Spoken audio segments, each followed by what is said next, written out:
We're going to work on our confidence today, how you can stand out, how you can differentiate yourself from everybody else applying for the same job,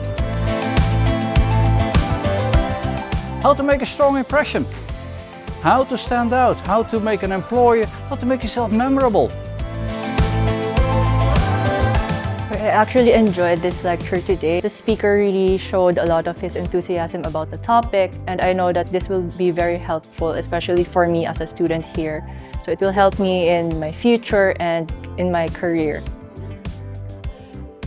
So my takeaway for today's lecture is about the confidence, because confidence is not just about building it coming from your background, but it has to be your knowledge as well, your attitude and your skill, and it's how you deliver yourself in front of people. People have come from different countries, they come over here, they leave home, so to focus on their achievements, I think that will do wonders when they go for job interviews. Employees will say, wow, this person is special, this person is different. Let me continue the conversation, and if that works, then I'm a happy man. If I've benefited, if the people here attending today, they benefit from it, I'm really pleased.